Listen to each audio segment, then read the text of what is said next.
हाल देखिए क्या है। 3 गांधी यहां प्रेजेंट हैं दोनों हाउसों में, और लोकसभा में राहुल गांधी लीडर हैं ऑपोजिशन के और प्रियंका गांधी जनरल सेक्रेटरी हैं पार्टी के। 2 गांधी और उनसे मुट्ठी भर एमपी संतुष्ट नहीं हो रहे। ये समझने वाली बात है। जो नीचे वर्कर है उसकी कौन यहां सुन रहा है? इसीलिए कांग्रेस का ये हाल है। ये तो आगे आगे देखिए, जो स्टेट आती जाएगी वही एमपी छोड़ के चलते जाएंगे, क्योंकि सिर्फ तीन गांधी यहां पे बैठे हैं।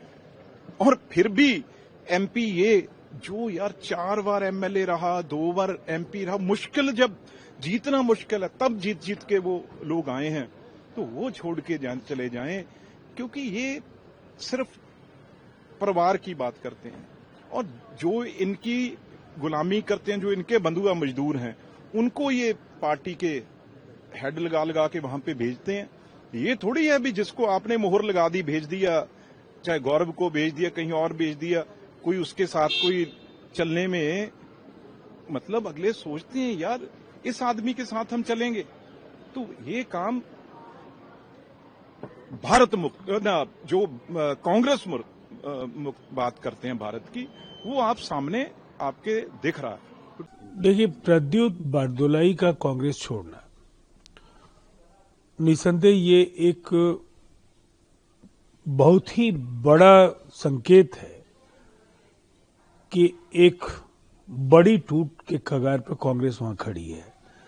प्रद्युत बारदोलाई एनएसयूआई के अध्यक्ष रहे हैं, 4 बार वहां के एमएलए रहे हैं, वहां कई बार उन्होंने मंत्री पद का दायित्व संभाला और अच्छे अंतर से नौगांव की सीट उन्होंने जीती। अब उनके इस्तीफे के बाद एक प्रतिबद्ध कांग्रेसी जिसने दशकों तक कांग्रेस की सेवा की है, बाहर निकलने का अर्थ बिल्कुल साफ है कि राहुल गांधी कांग्रेस को बांध पाने में पूरी तरह से असफल रहे हैं। और इसकी वजह से जब ठीक चुनाव दहलीज पर है, 9 तारीख को आगे चुनाव होने वाले हैं, इसका खासा असर पड़ेगा और कांग्रेस अब तक के सबसे न्यूनतम स्कोर पर वहां आउट होने जा रही है। कांग्रेस की तरफ से तो ये कहा जा रहा है कि टिकट बंटवारे को लेकर के किसी तरह का मिसकम्युनिकेशन था आपस में और वो खुश नहीं थे उससे, इसी वजह से उन्होंने कांग्रेस का साथ छोड़ा। देखिए, निसंदेह ऐसी वजहों से ही तो पार्टियां टूटती हैं। अगर आप मनमाने तरीके से लोगों पर अपने फैसले थोपेंगे तो जो प्रतिबद्ध राजनीतिक कार्यकर्ता कहीं न कहीं असहज महसूस करते हैं और उसकी ये परिणति है। प्रद्युत बारदोलाई का कांग्रेस से जाना आने वाले समय में कांग्रेस के लिए बहुत ही अच्छा संकेत नहीं है। कांग्रेस के राष्ट्रीय नेतृत्वकर्ता देश से ज्यादा विदेश में समय देते हैं। हालात यह है कि संसदीय प्रणाली के तहत जो भी जिम्मेवारी होती है, विपक्ष के नेता का दायित्व क्या होता है? संजीदा रहना, सतर्क रहना, नीतियों पर अपनी राय व्यक्त करना। लेकिन कांग्रेस नेतृत्व विहीन की स्थिति में हो गई है, तो ऐसे में होलसेल खुला हुआ है। चुनाव का समय है तो चुनाव के समय ट्रांसफर पोस्टिंग चलता रहता है। कांग्रेस अपना वजूद अपनी नीतियों के चलते खो रहा है।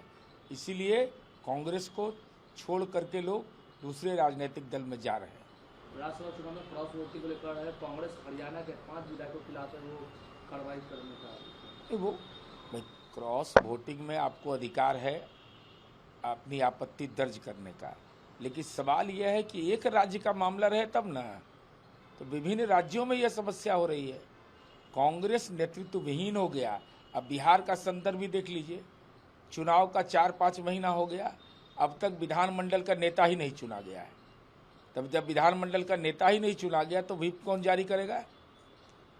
तो अपना कमजोरी का ठिकरा दूसरे के मत्थे नहीं मरना चाहिए। आपके मोबाइल पर तुरंत आएगी ब्रेकिंग न्यूज, स्क्रीन पर सबसे पहले दिखेगी बड़ी खबर, देश दुनिया की हर खबर एक जगह। अब आपके मोबाइल पर तुरंत फटाफट इंस्टॉल कीजिए न्यूज नेशन ऐप और रखिए खुद को अपडेट।